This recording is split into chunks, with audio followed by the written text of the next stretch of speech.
How's it going, everybody? I'm here to bring you another One Piece chapter review. Chapter 1145. Sorry to be late on the upload. I know so many other people have already put out their fucking thing literally the day of, and then, yesterday and stuff, and Friday. But things came up, we made other videos, and just doing things with our lives. So, we got to it. We're here. We're now doing what needs to be done, and we'll jump right into it here. We're starting off here with the cover page. Again, title: The Blaze in Branches 8 Forest number 2. So if we just look at what's going on here, we're able to see that Pepe is still alive, and Ulti is very much crying over him. As you can see there, some tears swelling in her face, and Yamato carrying on her business after retrieving the sword from Yasui. Or, the sword that represents Yasui, whatever. Whatchamacallit. As we move on here, we get a good look at a giant fucking dinosaur. They're fighting in the realm of the dead, too, says the narrator. And then you got, to be fair, I kind of forgot his name, but, his fucking shield. Here comes Nash. Wait. And then he just fucking turns huge and is able to just smash. Anyways, as we see here, whatchamacallit, Armadillar, power shoot, and then fucking Zoro, shing. So as we see here, this is actually a callback all the way back from Long Island, whatever, where they took out that half fishman, half giant motherfucker, right?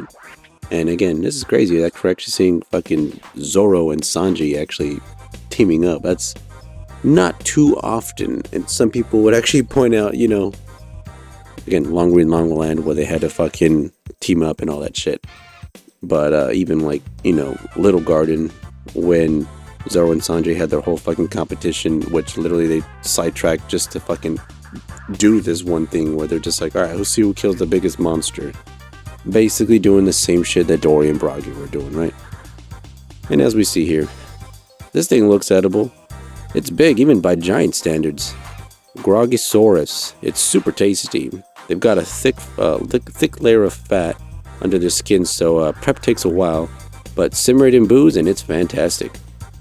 We didn't bring any alcohol though. And then the other giant dude, again, I'll remember his name fucking at some point. It'll just pop into my head. The hunter's cabin is stocked with all the cooking tools we'll need. Let's grab some herbs on the way back. Never mind that. What is this thing? Is it a devil? Is a devil fruit responsible? And he's like, oh, it came back to life after my old man clashed with Big Mom. Big Mom? Oh, so it's just like Zeus, huh? What? You know Zeus? Yeah, he's a high-ranking homie. Yeah, he's our navigator's lackey now. What?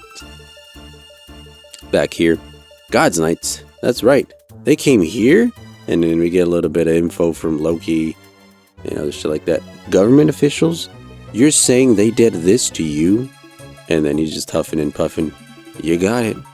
All your rampaging overseas must have made you some enemies, says Hiriden. Don't be stupid. And then you got Luffy even here just kind of chiming in.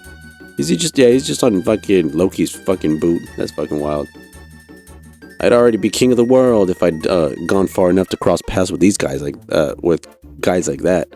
World government knights? Huh. Hey. We got one. It's huge. Groggysaurus are super nutritious. I took it down. Fucking Zoro. It was incredible. You looked like a head of broccoli sailing through gloriously through the air. Did you collect the firewood? Yeah, it's right here. Good work there. Sorry, I'm trying to fucking read this shit at the same time. It's alright. Alright, it's ready. So good. That first serving wasn't meant for you. Oh, right. And then, eat up, Loki. He just fucking shoves that thing in his fight. It's too hot. Take it easy, Luffy. You're gonna reopen his wounds. Moron, are you trying to kill me? Wow, you're better already. Chow down, you won't be healed if you don't eat. He just starts fucking eating his shit. It's hard to swallow how am I meant to Eat lying down. Cough, cough. Are you, you sure are pushy. And he's over here coughing, choking on his fucking meat. Pause. Oh no, he's choking. Pass me the soup. Give me a second. And you got Luffy over here running through. Hot, hot, hot, hot, hot, hot. It's clearly boiling. Stay away from me. Ah! And then he gets fucking hot soup spilled all over him. Now he's got even more burns. Get him the hell away from me. Luffy, my bad. I didn't mean to. And just getting approval from Gerd. You too, Gerd? No. What did he do to piss off this the giants this much? I bet his promises to Luffy was just a trick. Red hair's whereabouts, huh? I'm afraid I wasn't lying about that. Is that so? You gonna spit it out then? The deal was you'd free me from these chains first. You really want to see red hair that bad, huh? Well, I guess I can understand. That's what happens when you look up to a pirate in your youth, and then here it is, just kind of like, And then we'll get a little flashback in a bit. You know the feeling? Yeah, I do. And then, you know, he's over here. You regret that you were just a kid. And then we get a flashback of, guess what? Rocks D Sebek. Crazy, huh? Take me with you. I didn't come all this way to take a brat like you. Don't make me repeat myself. Then I challenge you. What? And then we get another fucking close-up, which, fucking wild. You seriously pulled a blade on a kid? Shut up, Newgate. Yeah, fucking surprising we even have Whitebeard in there at all. I was born in the wrong era. And then cut to Dory and Bragi. These Dragar move like warriors. Ga ba ba ba. There's plenty of ghosts too. How childish. Round them up. Oh, is that Loki? Leave him to me. And then, you know, you just see fucking Scopper Gaban just go slash them up.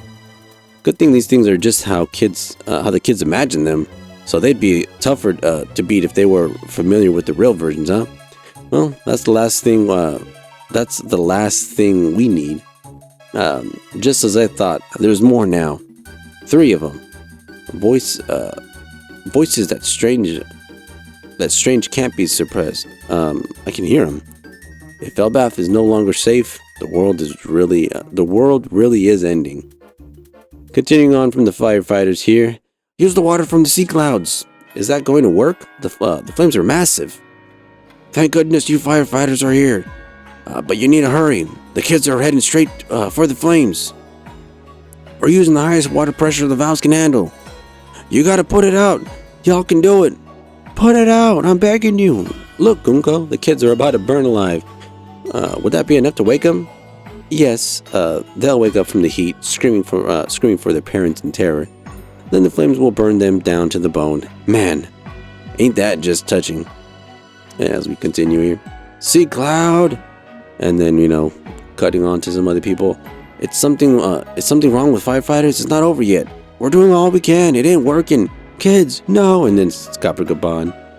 Fucking, oh no, that's not Scopper. That's Simon or whatever his fucking name is, laughing.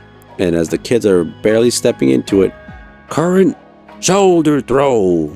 Fucking Jinbei. Huh?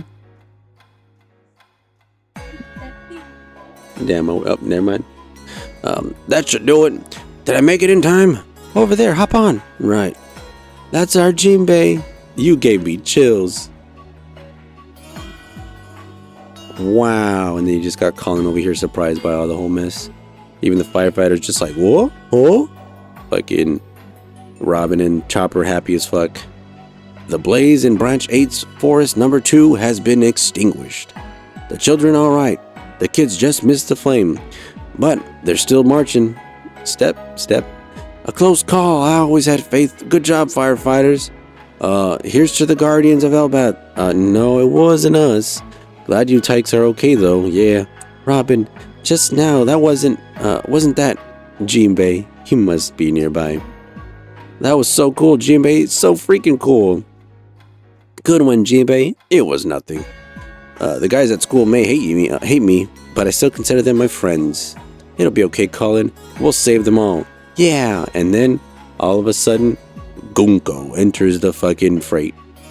Stage transition. So, not all the children were in school. This one sure seems lively. Huh? Who's that? And then, you know, you just got her. finally a direct confrontation. And again, you got Oda here with the fucking risque drawing and shit. Like, bro, she really don't like pants. That's crazy. Frankie and her will get along beautifully. That's all I can say. Jumping back to the full screen here. Obviously, this one's a little bit shorter. Not as many things happen here other than, Jinbei helping out. But some key things to take note of, right? For the first part, obviously, Loki looked up to Rocksteady Sebek. Luffy looked up to, Shanks and more importantly, Goldie Roger. Two people that were complete opposites of the spectrum in the pirate world, right? One wanted to destroy the world, one really just up for adventure and wanting to be free and other shit like that, right? It is crazy that in this time frame, right, we had such a spectacle basically take place where two people that admired two of the strongest pirates that ever existed. And then, going from that point, right, you have more information about what was going on, what happened, and obviously Luffy just being a fucking menace as far as being a caretaker, as we've seen him before when he's tried cooking and other shit like that, fucking wasting food. It's like, yeah, you're good at fighting, you're good at speaking, and what is the word not interpretations, but introspectives, right? Things like that. But bro, do not let this man help you when you're sick. He will fucking almost kill you, I swear to God. It's wild. So that's one thing, right? Then the other thing that we're finally able to see is Gunko. We'll find out if she really is evil or if she is a secret double agent for the Revolutionary Army, because again, many people have been pointing out, and as I have been pointing out too, those goggles and that hat, the hat especially, looks like Koala's hat. What could be the significance? Is she actually on, is she a double agent, or is this that she really is just evil, right? Kind of weird that she likes Brooks's music and then seemingly is kind of on board with how like Frankie is with the whole no pants thing, whatever. But yeah, I mean, it's just something to think about, right? And finally, at least one really good thing that happened throughout this whole thing is that fire was put out, Jinbei saved them, and it's only a matter of time now until we actually can see the full capabilities of the God's Knights from this point on, right? This is like, all right, their plan was spoiled. What are you going to do now, right? Now that you have been caught, what is your next plan? Because it's only a matter of time till Scopper Gaban shows up. It's only a matter of time till Dorian Bragi also enter the fray and are fighting the God's Knights. I don't think Dorian Bragi are weak. I'm not going to lie. I think they are significantly more powerful. They're, I would say, Yonko level, right? So what are they going to be able to do to the God's Knights, right? As it is, they're handling the nightmares fucking with ease. Scupper Gaban, how much he'll actually play, who knows? But it definitely is going to happen. That next chapter, we're going to get a full-fledged fight between, Jinbei, Brook, Usopp, and Nami's crew against Gunko. Unless they decide to do like a fucking pivot last minute and all of a sudden we're dealing with Simon's and then that weird Kirin dragon motherfucker that makes the dreams and stuff like that. Like, who will fight him? I don't know. I don't know that yet, but kind of a short, sweet chapter. And is there a break? Let's see. Was there a break? Yeah, next week there is a break, so unfortunately we won't have anything like that. But we will definitely put out a Theory Thursday video for next week to kind of, fill in the void for the One Piece stuff. I think I got something working have something in the work, whatever. And I think y'all enjoy it. For now, though, I think we're going to have to end it off there. Again, not too long of a chapter, a little bit short, sweet. And, whatchamacallit. Yeah, with that being said, hey, Shinigami signing out. You guys have yourself a good evening, good morning, and good night. And we'll see you next time. Adios.